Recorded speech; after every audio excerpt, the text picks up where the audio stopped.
Apakah Anda punya bisnis yang produk dan jasanya sudah banyak di pasaran?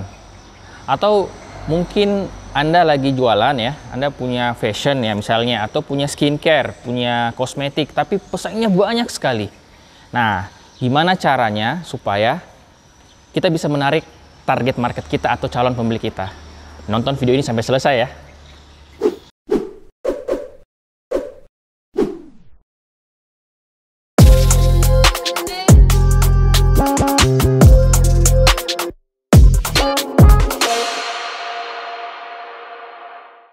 Halo, saya Fakih Fatur Rahman.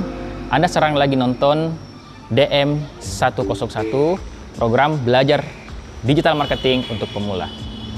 Sebelum kita mengulik lebih dalam tentang digital marketing, sebenarnya saya selalu menyampaikan ke teman-teman, ya kalau digital marketing kan itu cuman channel ya, cuman strategi yang sifatnya teman-teman akan mengkomunikasikan ya. Tapi ada dua macam ya, ada dua hal yang teman-teman harus bereskan sejak awal di bisnis Anda. Apa itu? Salah satunya saya akan bahas. Namanya adalah value proposition. Nah, pernah dengar kan? Pernah mungkin baca-baca artikelnya atau baru dengar ya? Saya kasih contoh ya teman-teman. Saya lagi di perjalanan, haus gitu ya, lagi pengen minum gitu. Nah, tiba-tiba pas di perjalanan ada warung kecil ya, sama ada supermarket. Maka biasanya teman-teman lebih cenderung singgah ke supermarket ya. Kenapa? Nah, inilah yang akan kita bahas tentang value. Kenapa saya singgah di supermarket? Kenapa bukan di warung kecil? Biasanya ketika saya tanya teman-teman yang lain ya, atau misalnya anggaplah saya ya, saya lebih pilih ke supermarket. Kenapa? Karena ketika masuk di supermarket, saya disambut oleh penjaganya ya di depan. Selamat datang di A, ada yang saya bisa bantu? Nah, itu yang satu. Kemudian yang kedua, saya kena AC, dingin gitu ya. Oh, enak sekali. Jadi awalnya misalnya teman-teman lagi naik motor, panas-panas, tiba-tiba langsung masuk di supermarket, kena AC gitu, langsung adem gitu, ngadem. Yang ketiga, bersih, nyaman ya, teratur, rapi, bisa lihat gitu, gampang untuk beli gitu. Kita beli sendiri, harganya jelas di situ, nggak perlu tanya-tanya. Nah, teman-teman semua yang teman-teman lagi rasakan di perjalanan tadi itu adalah teman-teman sedang tidak membeli sebuah produk. Ya, teman-teman tidak sedang memutuskan untuk membeli itu karena alasan fungsionalnya. Kan misalnya saya mau beli mie instan kan, ceritanya saya mau beli karena alasannya ya lapar, saya mau makan, makanya makan Indomie karena instan. Tapi bukan karena itu, bukan hanya faktor itu. Ternyata saya memutuskan untuk ke supermarket ketimbang atau daripada di warung kecil. Pertama alasannya karena satu, tadi saya disambut. Dua, AC-nya ada. Tiga, bersih, rapi. Yang keempat, teratur dan sebagainya. Empat hal ini itulah value. Itulah value yang diberikan oleh supermarket ini lebih daripada warung kecil ini. Nah, itulah value teman-teman. Nah, olehnya itu balik ke pertanyaan yang di awal tadi. Loh, gimana nih caranya supaya saya bisa dilirik oleh konsumen? Saya bisa didatangi oleh calon pembeli, atau saya mudah untuk menawarkan produk saya gitu. Jawabannya adalah beresin value proposition. Apa itu value proposition?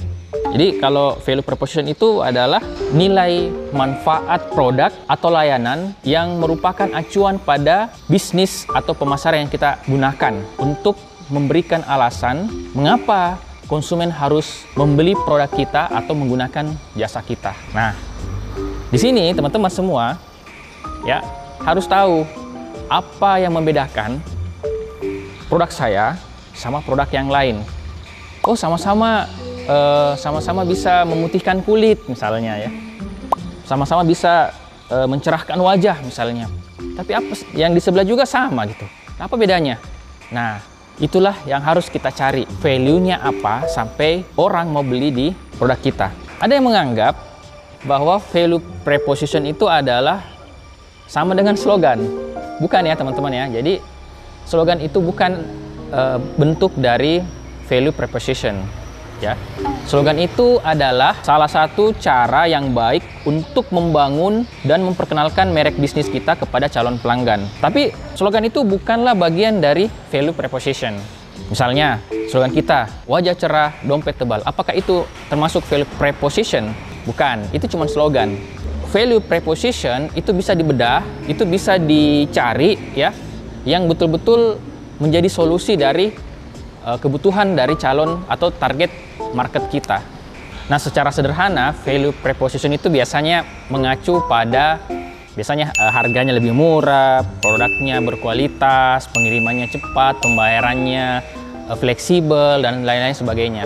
Untuk membuat value proposition, teman-teman harus memahami unsur-unsur atau kriteria umumnya. Yang pertama adalah buyer persona. Nah, sebenarnya ini masuk di bagian video yang lain ya. Nanti saya akan buatkan video khusus.